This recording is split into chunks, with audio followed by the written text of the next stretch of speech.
Microservice অনেক vast একটা জিনিস, এর কনসেপ্টটা যথেষ্ট কমপ্লিকেটেড। আমরা ইনিশিয়ালি খুব লাইটলি নেই বিষয়টাকে, যে মাইক্রোসার্ভিসটাকে আমিও নিছি। আমি আজকে মাইক্রোসার্ভিস নিয়ে কাজ করতেছি অলমোস্ট 6 ইয়ার্স। ঠিক আছে, 3টা প্রতিষ্ঠানে কাজ করতেছি। আজকে এখন তো রবিতে কাজ করতেছি, তার ওয়ার্কফ্লো অটোমেশন নিয়েও কাজ করতেছি। এই জায়গাতে আমার লাস্ট 6 ইয়ার্স এর এক্সপেরিয়েন্স হচ্ছে যে microservice is very complicated thing. Initially যে আমি লাইটলি যে জায়গাগুলোতে নিয়েছিলাম সেই জায়গাগুলোতেই আমি বিভিন্ন ধরনের ডিফিকাল্টিস ফেস করছি। ঠিক আছে, আর মাইক্রোসার্ভিসের মধ্যে the most difficult part is data. ঠিক আছে, তো জাস্ট আমরা একটু গো থ্রু করে, কিন্তু এর আগে যে বিষয়টা একটু বলি, যে মাইক্রোসার্ভিসের বেসিক জিনিসগুলা, তারপর হচ্ছে মাইক্রোসার্ভিসের অ্যাপ্লিকেশনটা আমরা কিভাবে ডিকম্পোজ করব। মাইক্রোসার্ভিসের ক্ষেত্রে আমরা দুইটা জিনিস চ্যালেঞ্জ দেখতেছি। সে একটা হচ্ছে যে এক্সিস্টিং লিগ্যাসি অ্যাপ্লিকেশনগুলোকে কিভাবে আমি মাইক্রোসার্ভিসে কনভার্ট করে নিয়ে আসবো, এটা একটা বিষয়। আরেকটা হচ্ছে গ্রিনফিল্ড প্রজেক্ট, যেগুলো আমাদের কাছে নতুন আসতেছে, সেটা কিভাবে স্টার্ট করবো। এই দুইটা কেস থেকে আমরা শুরু করি। কিন্তু বাংলাদেশে প্রচুর পরিমাণে লিগ্যাসি অ্যাপ্লিকেশনগুলো থেকে মাইক্রোসার্ভিসের ট্রানজিশনটা নিয়ে যথেষ্ট পরিমাণে কাজ কিন্তু হইতেছে। তার মানে হচ্ছে এই স্কিলটা যদি আমরা গেইন করতে পারি, যে একটা লিগ্যাসি অ্যাপ্লিকেশনের থেকে আমি কিভাবে মাইক্রোসার্ভিসে ইনক্রিমেন্টালি যাব, সেই জার্নিটা যাইতে আমার যে স্কিলগুলো দরকার সেগুলো যদি আমি গেইন করতে পারি, তাহলে আমার যথেষ্ট পরিমাণ ডিমান্ড আছে কিন্তু বাংলাদেশের এন্টারপ্রাইজ অ্যাপ্লিকেশনের ক্ষেত্রে। কারণ মাইক্রোসার্ভিসের মুভমেন্ট চলতেছে, কিন্তু আমরা উই আর ল্যাগিং বিহাইন্ড। ঠিক আছে, তো মাইক্রোসার্ভিসের ক্ষেত্রে এর বেসিকটা জানা, এর কনসেপ্টটাকে ইন্টারনালাইজ করা। একটা জিনিস হচ্ছে একজনের কাছ থেকে শোনা, আরেকটা হচ্ছে আমি বিলিভ করা from the core of my heart যে আসলে এই জিনিসটা কাজ করে এবং এর কিছু বেনিফিট আছে। At the same time there are lot of challenges. তো তারপরে হচ্ছে যে আমি একটা অ্যাপ্লিকেশনকে কিভাবে ডিকম্পোজ করব, এর বিজনেস লজিকগুলোকে কিভাবে ডিকম্পোজ করব। 2 নম্বর হচ্ছে আমি ডেটাটাকে কিভাবে ডিকম্পোজ করব, এই বিষয়গুলো। আর এছাড়া monitoring, observability, there are lot of things. এই জিনিসগুলো সিরিজ আকারে টেক ফোরামের যে ভিডিও চ্যানেলগুলোতে আছে সেটাই আসবে। আমি সেই প্ল্যানটাই করছি। তো আমি জাস্ট একটু বেসিকটা আলোচনা করবো আর একটু ডেটা নিয়ে করবো। 10 মিনিটস। তো এখানেই বলতেছিলাম যে হচ্ছে আমাদের এক্সিস্টিং অ্যাপ্লিকেশনের চ্যালেঞ্জেস গুলো কি কি আছে। মনোলিথিক অ্যাপ্লিকেশনে আমি কয়েকটা প্রতিষ্ঠানে এন্টারপ্রাইজ সফটওয়্যার নিয়ে কাজ করছি। ঠিক আছে, তো এই ক্ষেত্রে আমি এই চ্যালেঞ্জেস গুলা হ্যান্ডস অন এক্সপিরিয়েন্স করছি। তো ওই জায়গা থেকে কিছু মাইক্রোসার্ভিসের চ্যালেঞ্জেস গুলা, এই মনোলিথিকের আর্কিটেকচারের চ্যালেঞ্জেস গুলা, তারপর হচ্ছে যে মাইক্রোসার্ভিসের আর্কিটেকচারটা কেমন হয়, আর তারপরে হচ্ছে এই মাইক্রোসার্ভিস যখন আমি ডিজাইন করব, considering it's application logic, business logic এবং হচ্ছে ডেটা, সেক্ষেত্রে ডেটাটা যেহেতু আজকে স্পেসিফিক্যালি ডেটা নিয়ে কথা হইতেছে, সেহেতু আমি এই জায়গাটাতে ফোকাস করছিলাম যে হচ্ছে ডেটাটা মাইক্রোসার্ভিস ডিজাইনের ক্ষেত্রে আমার কিভাবে কন্ট্রিবিউট করবে, আমাকে কিভাবে হেল্প করবে যে হচ্ছে অ্যাপ্লিকেশনটা ডিজাইনের ক্ষেত্রে। ম্যাক্সিমাম সময় আমি আমার ডেটা নিয়ে খুব কম চিন্তা করি, আমার অ্যাপ্লিকেশনের প্রসেস নিয়ে, বিজনেসের প্রসেস, বিজনেসের লজিক, বিজনেসের রুলস নিয়ে চিন্তা করি।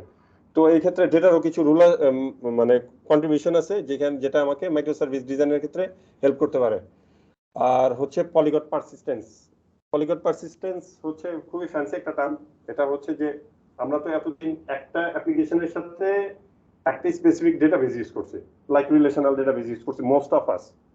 ঠিক আছে, এই ক্ষেত্রে পলিগট পারসিস্টেন্স আমাকে যে সুবিধাটা দিবে সেটা হচ্ছে যে আমি ডিফারেন্ট ডেটাবেস ইউজ করতে পারবো। আমার ডেটাটা আমি কিভাবে ব্যবহার করি আমার অ্যাপ্লিকেশনে রিড এবং রাইটের ক্ষেত্রে, এই ধরনের নেচারের উপর বেস করে আমি আমার পারফেক্ট ডেটাবেসটা সিলেক্ট করতে পারবো। ঠিক আছে, এটা হচ্ছে পলিগট পারসিস্টেন্স। তো এই পলিগট পারসিস্টেন্সের ক্ষেত্রে আমার কিছু সুবিধা দিবে আমাকে, যেহেতু আমি আমার স্পেসিফিক ডিমান্ড অনুযায়ী ডেটাবেসকে সিলেক্ট করতেছি, সেক্ষেত্রে আমার কিছু সুবিধা আছে এবং কিছু চ্যালেঞ্জেস আছে। সেই সুবিধা এবং চ্যালেঞ্জেস গুলো নিয়ে আমরা যে ইউটিউব বললাম যে আমাদের টেক ফোরামের চ্যানেলে নেক্সটে বেশ কিছু সিরিজ সেশন আসবে। ঠিক আছে, তো মনোলিথিক আর্কিটেকচার সম্পর্কে আমরা সবাই জানি, যেটা হচ্ছে একটা সিঙ্গেল এক্সিকিউটেবল যেটাকে আমরা ডিপ্লয় করি। ঠিক আছে, এই জায়গাগুলোতে আমি খুব বেশি গেলাম না, কারণ হচ্ছে আমরা সবাই মনোলিথিক অ্যাপ্লিকেশন নিয়ে কাজ করি। মনোলিথিক অ্যাপ্লিকেশনের ক্ষেত্রে যে জিনিসটা আমি একটু ফোকাস করতে চাই সেটা হচ্ছে পুরো জিনিসটা ডেটাবেস সিস্টেম এবং পুরো অ্যাপ্লিকেশনটাকে একটা এক্সিকিউটেবল আকারে আমরা তৈরি করে কাজ করছি। এটা হচ্ছে মনোলিথিক অ্যাপ্লিকেশন। তো এর কিছু বিজনেস পার্সপেক্টিভে কিছু লিমিটেশন আছে।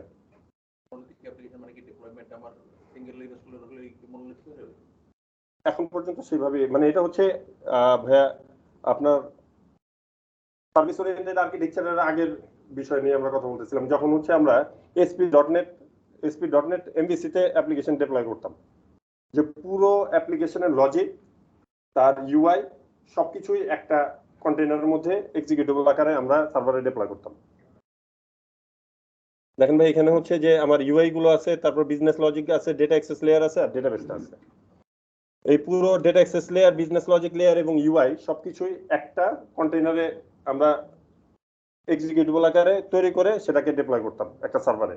আইএসএ করি, আমাদের ওয়েব সার্ভারে করতাম, ওয়েব ফার্মও করতাম। হ্যাঁ হ্যাঁ, সেটা তো একটা monolithic service. Whenever we are going to deploy it in a web farm, then the multiple web server থাকতো, তাহলে আমরা সিঙ্গেল ডিপ্লয়মেন্ট আর ওই কোথা ওইটা লোড ব্যালেন্স করতো না, কিন্তু আমার তো না ওটা তো জাস্ট ডিফারেন্ট। হ্যাঁ হ্যাঁ হ্যাঁ, আমার একটা ওয়েব ফার্মের মধ্যে আমি ইনস্টল করে দিই। হ্যাঁ, কি ইনস্টল করছেন আপনি? আমার অ্যাপ্লিকেশন, পুরো অ্যাপ্লিকেশনটা কি একটা এক্সিকিউটেবল না? ওয়েব ফর্মে তো আমি সে দুইটাই পারি, পাবলিশ করার সময় দুইটাই করতে পারি, সিঙ্গেল ডিএলএল ফাইলও ক্রিয়েট করতে পারি, ইন্ডিভিজুয়াল প্রতিটা পেজের জন্য ডিএলএল ক্রিয়েট করতে পারি। আমার লেয়ার বেস আর্কিটেকচার যদি থাকে বা প্রজেক্টগুলো থাকে আলাদা আলাদা করা যায়, আলাদা আলাদা করতে পারি, কিন্তু এটা ট্র্যাডিশনাল একটা ডেফিনেশন আর কি। ওই আপনি বলতেছেন হচ্ছে যে আমার business logic layer, data access layer, I am just হ্যাঁ, সেইং ঠিক। দ্যাট আমি ডেপ্লয়মেন্ট কিভাবে করতেছি তার উপর কি আর্কিটেকচার ডিপেন্ড করে? কোনটা? না না, আপনি যেটা বলতেছে সেটা হচ্ছে আপনি না, ওইখানে যেটা লেখা আছে ডিএলএল গুলো তো আসলে আমি যেটা বলতেছি deployable and executable in a single deployment. হ্যাঁ। আমার সফটওয়্যারের অ্যাপ্লিকেশনের আর্কিটেকচারটা কি ডিপেন্ড করে ডেপ্লয়মেন্ট কিভাবে করতেছি তার উপর? না না না ওইখানে লেখা আছে এটা হচ্ছে উইকিপিডিয়া থেকে নেয় ডেফিনেশন। না, সমস্যা ঠিক নাই। আছে, না না আমি বলি ঠিক আছে হিমেল ভাই, ঠিক আছে। মানে ট্র্যাডিশনাল মনোলিথিক অ্যাপ্লিকেশন গুলো যেরকম হয় আর কি, আমরা একটা সিঙ্গেল কন্টেইনার পুরো জিনিসটাকে বিল্ড করে তারপর হচ্ছে ওই জিনিসটাকে আলটিমেটলি কিন্তু তাই আছে জি, যেটা বলছেন। হ্যাঁ। আমরা যদি এখানে যে লেয়ার বলতেছো হ্যাঁ হ্যাঁ এখানে যদি সে এখানে আছে ইউএল প্রেজেন্টেশন লেয়ার আছে, হ্যাঁ, business business logic layer, data access layer, হ্যাঁ হ্যাঁ হ্যাঁ হ্যাঁ, all silos হ্যাঁ। will be deployed in different web server. আমরা পারি সেটা। আচ্ছা, হ্যাঁ নাকি পারে। তো why না, saying এটা that single না না আচ্ছা ভাইয়া আমি আসলে হ্যাঁ বলেন হ্যাঁ হ্যাঁ বলেন। এখানে ভাই আপনি এপিআই লেয়ার একটা ডিপ্লয় করলেন, ফ্রন্ট এন্ডে একটা ডিপ্লয় করলেন, আর ডাটাবেস তো আছে কানেক্টেড। বিষয়টা হচ্ছে মাইক্রো সার্ভিসের বিষয়টা হচ্ছে যে আপনার অ্যাকাউন্টস একটা ইটসেলফ আলাদা সার্ভিস। না আমি মাইক্রো সার্ভিসে যেতেছি না, আমি মনোলিথিকের এইটা সম্পর্কে আমি জানি না, আমি এই বিষয়টা জানি না।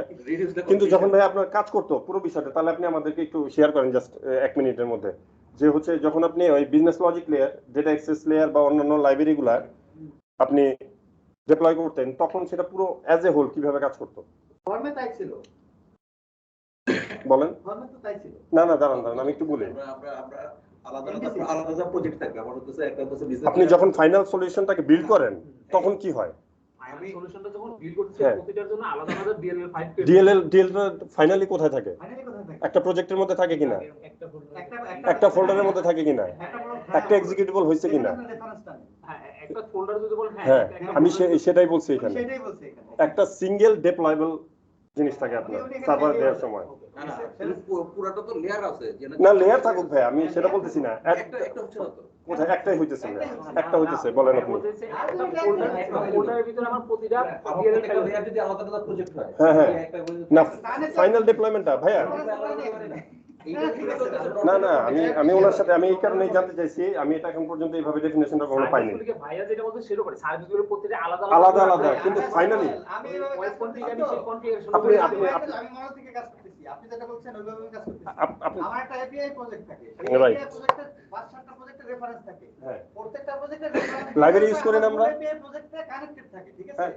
এবং আলটিমেটলি আমি ওই এপিআইটাকে হোস্ট করি আর আমার ক্লায়েন্ট সেটটাকে হোস্ট করি। কি তারপরে আমার মেইন ইয়াটা হচ্ছে দুইটা, ক্লায়েন্ট সেট করে কি এপিআই কে কল দেয়। আপনি এখন যেটা বলছেন না হ্যাঁ। এটা হচ্ছে আপনার এপিআই যেটা, এইটাই একটাই সলিউশন। এপিআই টা শুধু একটাই সলিউশন। এই এপিআই বিশেষ সামান্য অন্য 4-5টাকে কল করে। ঠিক আছে, বাট আমরা যেটা বলতেছি সার্ভিস যেটা, হ্যাঁ। সার্ভিসই আলাদা একটা সার্ভিস। সেটা আসতেছে। আপনি কি আলাদা সার্ভিস ডিপ্লয় করেন? আলাদা সার্ভিস নো, ওটা একটা প্রজেক্টের আন্ডারে থাকে। আমি একটা সিম্পল জিনিস বলি আপনাকে, আমরা বিভিন্ন ধরনের লাইব্রেরি ইউজ করি না, বিভিন্ন কোম্পানি বিভিন্ন ধরনের লাইব্রেরি তৈরি করে, আমরা যখন আমাদের প্রজেক্টে ইউজ করি তখন ওই লাইব্রেরিটাকে আমাদের প্রজেক্টের রেফারেন্স হিসেবে ইউজ করি না।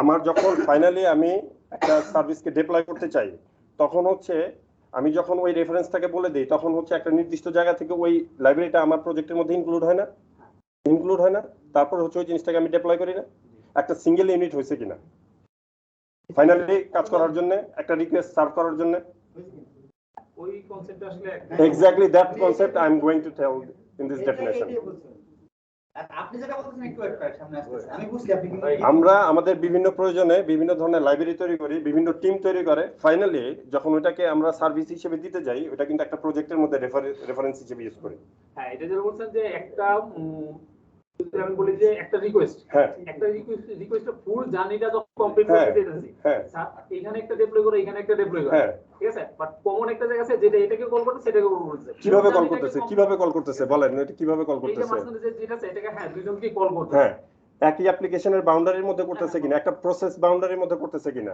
ডেফিনেটলি করতেছে আপনি যদি এটা তখনই আপনাকে এটা মনোলিথিক ডেফিনেশন থেকে বের হয়ে আসবে যখন হচ্ছে এই কলগুলা ওভার দ্য নেটওয়ার্ক হবে ইন্টারকানেক্টেড একটা সিস্টেমের মধ্যে হবে ইন্টারকানেক্টেড সিস্টেম মানে হচ্ছে একটা কম্পিউটারের সাথে কোন একটা নেটওয়ার্কিং প্রোটোকল দিয়ে কমিউনিকেট করবে ক্লিয়ার কিন্তু আপনি যে কথাটা বলতেছেন যে আমার ডিফারেন্ট একটা ডিএলএল এটা কিন্তু একটা সিঙ্গেল প্রসেসের মধ্যেই রান করতেছে ফাইনালি রাইট আচ্ছা ঠিক আছে তো এটা একটা মনোলজিক অ্যাপ্লিকেশন হ্যাঁ এটার আর্কিটেকচারটা এরকম তো এর বিজনেস চ্যালেঞ্জগুলো হচ্ছে একটা অ্যাপ্লিকেশনকে দেখার জন্য অনেকগুলো পার্সপেক্টিভ হতে পারে একজন ইনভেস্টর তার বিজনেস পার্সপেক্টিভ থেকে দেখবে একটা অ্যাপ্লিকেশন সফটওয়্যারকে তো সেই চ্যালেঞ্জগুলো সে এটা ফিল করে আর কি যে লিমিটেড স্কেলেবিলিটি সে দ্রুত অনেক বিজনেস করতে চায় তার নতুন নতুন আইডিয়া থাকে ওই এক্সিস্টিং মনোলিথিক অ্যাপ্লিকেশনে এটা অ্যাডপ্ট করাটা একটু ডিফিকাল্ট হয় আর কি তারপরে হচ্ছে কমপ্লায়েন্সের বিভিন্ন ধরনের চেঞ্জগুলো বিভিন্ন অথরিটি গুলো ইম্পোজ করে কিন্তু এটা এখানে অ্যাডপ্ট করার জন্য এটা কিছু কমপ্লেক্সিটি অ্যারাইজ করে maintenance complexity cyber security risk data integration challenges and risk of failure এই জিনিসগুলো থাকে আর ডেভেলপমেন্ট এবং অপারেশন পার্সপেক্টিভ থেকে আমি যখন একটা প্রোডাক্ট তৈরি করতেছি এবং সেটাকে অপারেট করতেছি তখন হচ্ছে আমার ক্ষেত্রে এই প্রবলেমগুলো হয় ডেভেলপমেন্ট স্পিড স্লো হয় তারপরে হচ্ছে এই জিনিসগুলো হয় এগুলো আমরা সবাই মোটামুটি জানি আর কি ফেস করে কিন্তু কখনো ওইভাবে ফিল করি না যে আসলে প্রবলেমগুলো হইতেছে কারণ হচ্ছে আমরা এই জিনিসগুলো কোনোভাবে চালিয়ে নেওয়ার একটা মাইন্ডসেট আমাদের মধ্যে তৈরি হয়ে গেছে এবং আমরা এগুলাতে ইউজড হয়ে গেছি এবং আমি মনে করি যে আমরা মনে করি এগুলাই আমাদের কাজ ঠিক আছে এই যে চ্যালেঞ্জেস গুলো আমরা যে ফেস করি সেগুলো আমরা প্রত্যেকদিন আমরা কাজের মধ্যে নিয়ে এসে মনে করি যে আমার অ্যাপ্লিকেশন এটাই আমার কাজ তো মনোলিথিক আর্কিটেকচার সম্পর্কে আর কিছু বলবো না এখানে আচ্ছা এখানে মনোলিথিক আর্কিটেকচারের একটা কমনই হচ্ছে যে যখন আমাদের আমরা প্রায় এই বিষয়টা নিয়ে আর্গিউ করি যেটা হচ্ছে যে স্কেলেবিলিটির একটা যে যখন অনেক বেশি রিকোয়েস্ট আসে তখন আমি এটাকে কিভাবে ম্যানেজ করব তখন হচ্ছে একটা লোড ব্যালেন্সার বসায় দিয়ে আমি জিনিসগুলোকে বিভিন্ন সার্ভারে আলাদা আলাদাভাবে ডিপ্লয় করে একটা লোড ব্যালেন্সার দিয়ে জিনিসটাকে কন্ট্রোল করতে চাই ঠিক আছে তো এটার কিছু সমস্যা আছে এই সমস্যাগুলো নিয়ে আমরা ডিটেইল কথা বলবো মাইক্রোসার্ভিস ফান্ডামেন্টালে এটা হচ্ছে সবচেয়ে ইম্পর্টেন্ট একটা জিনিস আজকে আমি এই জিনিসটা প্রত্যেকটা সেশনে তো কিছু মেসেজ থাকে আসলে একজন আমি কি দিতে চাই আসলে কি বলতে চাই দুই একটা মেসেজ এই জিনিসটার মধ্যে জিনিসটা আছে ঠিক আছে যে আসলে মাইক্রো সার্ভিস বলতে আমরা শুরুটা করবো কোথা থেকে এই জায়গাটা থেকে আমি একটু বলি যে আসলে মাইক্রো সার্ভিসের কনসেপ্টটা আসছে কোথা থেকে মাইক্রো সার্ভিসের কনসেপ্টটা আসছে হচ্ছে ডোমেইন ড্রিভেন ডিজাইন কনসেপ্ট থেকে জিডিডি জিনিসটা কি খুব ইম্পর্টেন্ট খুব সিম্পল বাট খুব ইম্পর্টেন্ট যে আমার একটা সফটওয়্যারের স্ট্রাকচার এবং তার কোড বিজনেস প্রসেস রিয়েল ওয়ার্ল্ডে বিজনেসের প্রসেস যেভাবে কাজ করে তার সাথে ম্যাচ হবে আগে একটা সফটওয়্যারের স্ট্রাকচার এবং তার কোডের মধ্যে যে ভ্যারিয়েবলের নামগুলো এন্টিটির নামগুলো ক্লাসের নামগুলো টেবিলের নামগুলো এগুলো সবকিছুই আমার হচ্ছে বিজনেস রিয়েল ওয়ার্ল্ডে বিজনেস যেভাবে অপারেট করে তার সাথে পুরোপুরি অ্যালাইন থাকবে জিনিসটা কি ক্লিয়ার রিয়েল ওয়ার্ল্ড বিজনেসের প্রসেসটা যেভাবে কাজ করতেছে এবং সেখানে যে টার্মিনোলজি গুলো আমরা ইউজ করতেছি এক্স্যাক্টলি আমার সফটওয়্যারের প্রসেসের মধ্যে আমরা যে সফটওয়্যারের কোড লিখতেছি এবং তার স্ট্রাকচার পুরোপুরি অ্যালাইন হবে আমি বিজনেসের প্রসেস দেখে আমি সরাসরি সফটওয়্যারের স্ট্রাকচার অনুযায়ী নির্দিষ্ট ফোল্ডারে নির্দিষ্ট ক্লাসে গেলে আমি দেখতে পারবো এটা আসলে অর্ডার প্রসেসিংই করে। আমি তো বলতেছি অর্ডার প্রসেসিং এইভাবে হয় আমার রিয়েল ওয়ার্ল্ডে, ঠিক স্টফটওয়্যারের স্ট্রাকচারেও আমি গিয়ে ওইখানে দেখতে পারবো এখানে এরকম একটা ক্লাস আছে অর্ডার প্রসেসিং এর মধ্যে কাস্টমার একটা ক্লাস আছে এন্টিটি, যেটা কাস্টমার নামে একটা টেবিলে এটা ডেটা পারসিস্ট করে। কথাটা ক্লিয়ার? এটা হচ্ছে আমার মেইন উদ্দেশ্য, যে একজন বিজনেস এক্সপার্ট যে ভাষায় কথা বলবে সফটওয়্যার ডেভেলপার সেটা যাতে ধরতে পারে, এবং সফটওয়্যার ডেভেলপার যখন কোনো একটা টার্ম ইউজ করে কথা বলবে সেটা যাতে বিজনেস এক্সপার্ট বুঝতে পারে। এই তাদের মধ্যে এরকম একটা ব্রিজ তৈরি করার জন্য এই কনসেপ্টটা ডোমেন ড্রিভেন ডিজাইন। তো ডোমেন ড্রিভেন ডিজাইনের কনসেপ্টটাও হচ্ছে আবার একটা হচ্ছে বাউন্ডেড কনটেক্সট প্যাটার্ন থেকে। বাউন্ডেড কনটেক্সট প্যাটার্ন হচ্ছে একটা প্যাটার্ন, যে প্যাটার্ন একটা বড় বিজনেসকে ছোট ছোট অংশে ভাগ করে ফেলে। জিনিসটাকে একটু সহজভাবে বলি, বিজনেস ডোমেন বলতে ডোমেনের একটা ডেফিনেশন মনে হয় আপনারা ওই অ্যাপ সার্ভিস অ্যাপ ফেব্রিকে জানতে পারছেন, যে একটা নির্দিষ্ট এরিয়া, যে এরিয়াতে একটা বিজনেস অপারেট করে, ঠিক আছে? হ্যাঁ, একটা স্কোপ বা এরিয়া যেখানে বিজনেসটা অপারেট করে, ঠিক আছে? যেমন আমি যদি এখন বিকাশের একটা এক্সাম্পল দিই, তাহলে এটা একটা ফিনান্সিয়াল ডোমেনে এটা অপারেট করে, তার নির্দিষ্ট একটা প্রসেস আছে, বিজনেস লজিক আছে, রুল আছে।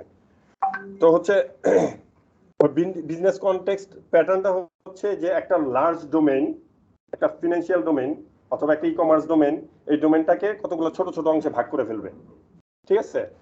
ভাগ করে আমি প্রবলেম সলভ করব। তো যখন আমি একটা বড় ডোমেইনকে ভাগ করে ফেলবো তখন ওই পুরো ডোমেইন থেকে ছোট ছোট কতগুলো সাব ডোমেইন পাবো। এটাই হচ্ছে সাব ডোমেইনটাকে বের করাই হচ্ছে আমার মূল উদ্দেশ্য মাইক্রো সার্ভিস তৈরি করার জন্য। একটা সাবডোমেনের এগেইনস্টে আমি একটা মাইক্রোসার্ভিস তৈরি করতে পারি। আমার ইনিশিয়াল স্টেপিং স্টোন হচ্ছে যে এক একটা সাবডোমেইন থেকে আমি এক একটা মাইক্রো সার্ভিস তৈরি করব, তারপরে বিভিন্ন প্রয়োজনে কিভাবে চেঞ্জ হয় আমি এটা আসবো আর কি। এখন পর্যন্ত কি মানে আমি কি আমার সেশন কন্টিনিউ করবো? শেষ হয়ে থেকে শেষ করে